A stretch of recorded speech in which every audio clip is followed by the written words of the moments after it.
Olá, meu amigo do QG do Investidor, eu sou o Thiago Gomes e vamos agora para o 11º vídeo dessa minissérie aqui, ó, onde nós estamos falando sobre esse livro, O Investidor Inteligente, de Benjamin Graham. Então, durante esse vídeo, ninguém vai te vender nenhum curso. O nosso principal intuito aqui é te passar conhecimentos necessários e esse capítulo 11 é o pontapé inicial. Não que os 10 capítulos ali anteriores não sejam importantes, são para criar em você uma psicologia, para criar em você uma ideia de como deve se investir. Mas a partir do capítulo 11, nós vamos conhecer, nós vamos adquirir os conhecimentos de como Benjamin Graham fazia as suas análises. Mesmo a gente não sendo um analista profissional, é muito importante que nós façamos nossas análises, que a gente procure entender onde estamos investindo para assim tomar as nossas decisões. Nós precisamos cuidar do nosso dinheiro. Então, dê um pouquinho aí de licença para eu poder me apresentar. Eu sou Thiago Gomes, formado em Ciências Contábeis, especialista em auditoria e gestão, há quase 10 anos no mercado financeiro. Lá no Instagram nós temos um perfil QG do Investidor. Dá uma entrada lá, confere o nosso conteúdo. Ninguém aqui vai te vender nenhum curso durante essa minissérie.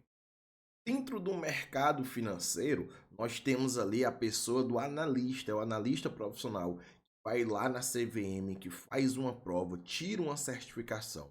Nós temos o analista fundamentalista, o analista técnico e o analista pleno, que é aquele analista que ele pode fazer uma análise utilizando análise técnica, como também pode fazer uma análise utilizando a análise fundamentalista.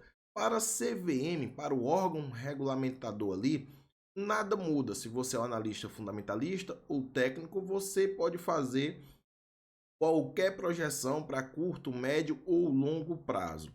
Só que esses analistas, eles têm algumas responsabilidades e até algumas proibições ali. Tipo, se ele estiver analisando e jogar essa análise para o público em geral, ele fica proibido de praticar operações durante certo tempo naquele ativo que ele está analisando, naquele ativo que ele está recomendando. Apenas os analistas certificados possuem essa prerrogativa de poder recomendar, de poder indicar algum ativo, certo? E ele possui algumas responsabilidades. Precisa seguir algumas margens ali de segurança para também não deixar a análise tão subjetiva. A gente vai ver daqui a pouco, a análise ela pode sim ser subjetiva, tanto a análise técnica como a análise fundamentalista. Por que, Thiago, que ela tende a correr esse risco de ser subjetiva? Porque existe dentro da análise que o analista, né, sendo redundante, está fazendo, existe dentro da análise parte de interpretação, tanto de interpretação contábil, também como de interpretação dos relatórios que as empresas divulgam, né? Então, essa parte mais subjetiva ali, ela também é controlada pela CVM para que você não fique à mercê, né, de um analista querer levantar uma empresa apenas por estar posicionado ou não. Então isso é muito importante. Mas vamos para o nosso caso, investidores comuns. E aí o investidor não profissional, ele tem também a sua obrigação. O mínimo que o investidor profissional deveria fazer era uma análise, por mais básica que seja, mas ele deve buscar conhecimento, ele deve ter conhecimento suficiente para fazer uma análise mais simples. Nem vou comparar que ele chega ao nível de um analista profissional. Por quê? Porque esse analista profissional, ele tem uma visão macro, uma visão micro muito bem refinado, que não compensa para o investidor comum perder ali, vamos dizer, o seu tempo em vez de estar trabalhando, produzindo e gerando riqueza. Por quê? Porque o que enriquece realmente é o trabalho. A bolsa de valores, ela vai servir para potencializar, para que seu dinheiro não perca valor ao longo do tempo, correto? Então, o investidor comum, ele deve sim saber o básico, ele deve sim disponibilizar um tempo da sua vida para poder aprender. E aí, com o tempo de tanto fazer análise, ele consegue sim já analisar de uma forma quase ali que profissional. Então, é uma responsabilidade que você, investidor comum, deve ter. E aí você deve estar se perguntando, mas Thiago, quais seriam os principais pontos para ser analisado de uma empresa? Nós temos o tamanho da companhia, razão entre o capital social e o patrimônio, o valor dos ativos, as perspectivas gerais ali de longo prazo e a gestão. Fora outros, mas vamos primeiro focar nesses 5. Os primeiros, né, um dos primeiros pontos ali para ser analisado é o tamanho da companhia. Quanto maior a companhia, mais fácil por ela passar por crises e não quebrar. Mas não é só o tamanho ali no seu volume financeiro, é na sua organização, é no seu tempo de vida também. Então, quanto maior a companhia no seu volume financeiro, na sua organização, na sua ramificação de serviços e produtos oferecidos, na sua diversificação de produtos, de como gerar renda, pelo seu tempo de vida, quantas crises essa companhia já passou. Não que o passado ele fielmente vá refletir ali o futuro, mas é muito mais fácil uma companhia que já passou crises, ela passar a próxima crise. Por quê? Porque ela já tem o know-how, ela já tem a experiência ali para se sair de uma crise, para se reinventar. Então é muito. Ah, Thiago, então eu não tenho que investir em empresas pequenas? De preferência, não. De preferência, por que você vai investir em uma empresa que está com 3, 5 anos, se nós temos outra empresa no mesmo ramo, com triplo, 5 vezes maior em volume financeiro, 5 vezes maior em tempo de vida, 5 vezes maior ali em organização, em diversificação de serviços e produtos, de geração de renda? Por que eu vou investir numa companhia menor? Aí é aquela situação, é uma companhia de crescimento que tem os seus riscos ali embutidos. Por isso que as companhias grandes, para o investidor comum, investidor inteligente, aquele que é defensivo, que não é o investidor empreendedor, certo? É o investidor defensivo, aquele investidor comum, você que está trabalhando e não vai perder seu tempo vivendo o mercado financeiro. Ele deve procurar boas companhias, companhias grandes. O segundo item é razão entre capital social e patrimônio. Então, se uma empresa tem um capital social pequeno, um patrimônio gigantesco, ela tem um capital social muito grande, mas o patrimônio muito pequeno, a gente tem que começar a abrir os olhos, a investigar os motivos daquela situação. Como é que uma empresa com capital social de 10 mil reais hoje está valendo ali 10 milhões de reais? Ou como é que uma empresa com capital social de 10 milhões consegue estar valendo hoje 10 mil reais? Claro que eu estou colocando proporções muito aleatórias para você entender. A gente tem que procurar uma situação onde a empresa possua ali um capital social razoável com o seu patrimônio. O terceiro item é o valor dos ativos. Ativo, lá dentro da contabilidade, é todo o direito que a empresa tem a receber. O passivo são suas obrigações. Então, ativo, nós temos o caixa, é um ativo, é um direito, aquele dinheiro que está ali em caixa da empresa. Os imóveis que a empresa possui também é um ativo. O maquinário é um ativo. As patentes que aquela empresa possui são ativos também. Então, dentro do ativo é tudo que é direito. Por que, Tiago, eu tenho que saber o valor do ativo? Vamos lá. Se no ativo nós temos os direitos, nós temos ali os valores da empresa, não é? Aquilo que ela pode transformar em dinheiro, aquilo que ela pode transformar em capital. Se do lado do ativo eu tenho isso, do lado do passivo eu tenho as obrigações, que são as dívidas. Uma empresa que tem as suas obrigações maior que o seu ativo é uma empresa que está devendo mais do que consegue pagar. Então, sua empresa vende hoje todo o seu ativo, todos os seus direitos. Uma empresa boa é aquela empresa que, ao vender todos os seus ativos, consiga pagar todas as suas dívidas e ainda sobre para repartir com os acionistas. Então, vamos supor que hoje Itaú quer findar, quer acabar com com as suas operações. Então, o Itaú ele vai vender todos os seus ativos. Carteira de cliente do Itaú é um ativo. ele vai pagar todas as suas dívidas e vai ali distribuir o restante aos seus acionistas. Então, uma empresa boa é uma empresa que tem ativo suficiente para pagar as suas dívidas, para pagar suas obrigações, honrar com as suas obrigações. E aí nós vamos para a perspectiva geral de longo prazo. Quando o analista profissional ele vai realizar análise sobre uma empresa, ele cria uma perspectiva daquela empresa de longo prazo.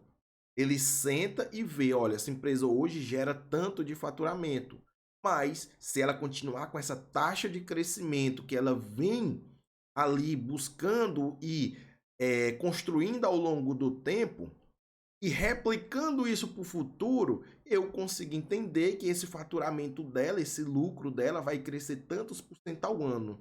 Fazendo isso, eu vou trazer a valor presente tudo isso para saber o valor justo ali dessa empresa. Bastante interessante. Mas a perspectiva de longo prazo também entra na parte já do outro item, da gestão. Porque não há como se ter uma perspectiva de longo prazo apenas olhando os números. Você tem que olhar a gestão, quem é que está à frente dessa empresa, quem são os seus controladores, quem é a sua administração, sua diretoria. Qual é a perspectiva? Quando eu pego o relatório de administração de uma empresa JBS, quando eu pego o relatório de administração de uma Via, de uma Magalu, independente de qual empresa e vou ler, eu vou entender um pouco como é que os diretores, a administração do alto escalão está projetando essa empresa para o futuro. E aí eu junto essa projeção do relatório de administração com a projeção dos números contábeis, sendo convergente, tendo a mesma ideia, tendo os mesmos princípios ali, ok, sendo uma divergência, pô, no relatório de administração tá falando aqui que vai buscar adquirir isso, adquirir aquilo, como se vindo aqui nos relatórios contábeis eu vejo que a empresa está enforcada em dívida, a empresa ela está tendo uma desaceleração do seu crescimento. Seu lucro a cada ano diminui. Como é que essa empresa vai buscar? Ela vai ter que se endividar cada vez mais. E aí eu começo a perceber, a empresa ela pode se alavancar. Perfeito. Ela pode pegar capital com terceiros para poder produzir mais. E aí nós temos indicadores que eles mostram se essa empresa, pegando capital terceiro, ela está faturando, ela está gerando caixa, ela está lucrando. E aí eu consigo perceber se a gestão está apenas querendo ludibriar o mercado. Outros pontos para ser analisado é a questão da força financeira, estrutura do capital, o histórico de dividendos, a taxa de dividendos atual e a análise setorial. Como eu vinha falando da força financeira, a estrutura do capital da empresa, se a empresa trabalha com capital próprio, se ela tem caixa, se ela busca capital de terceiros, mas se ela está tendo um retorno, se ela está aumentando o seu faturamento, porque também não adianta ficar vivendo de empréstimo de capital de terceiros e o retorno ali ser mínimo. O risco que você toma é muito grande e você tem juros a ser pago daquela dívida, daquele empréstimo. Junto com a força financeira e estrutura de capital, a gente pode ir até direto para a análise setorial. Por quê? Quando você vai investir em uma empresa, você tem que comparar ela com outras. Você não pode só analisar uma empresa e falar, essa empresa está boa. Se dentro do setor, nós temos empresas melhores. Então, nós temos dentro do setor de saúde, nós temos a Apvida, nós temos a Redditor, mas a gente tem que analisar se estão mesmo dentro do mesmo setor, praticando a mesma atividade para realizar a comparação. Nós temos Marfrig e JBS. Então, quando eu vou analisar a JBS, eu abro o setor de frigorífico e analiso as empresas do setor de frigorífico. Aquela ideia que foi passada há um tempo atrás. Você deve estar buscando ali a primeira, a segunda melhor empresa do setor para estar investindo, observando a sua margem de segurança entre o preço e o valor justo.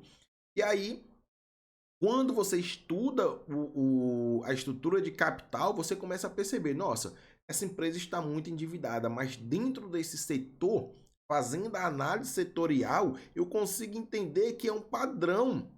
desse setor? É um padrão desse setor trabalhar com capital de terceiros.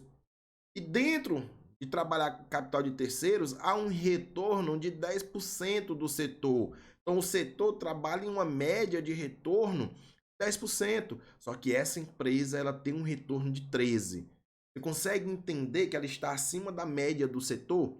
Eu olho frente aos seus pares ali e consigo ver que ela é a que mais tem um retorno. Então, ela é ou não é mais segura do que as outras? Pode até dar errado, mas ela é a mais segura, certo?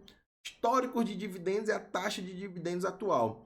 Mas, Thiago, por que eu tenho que olhar o histórico de dividendos? Olha só, a gente investe no mercado financeiro para duas situações.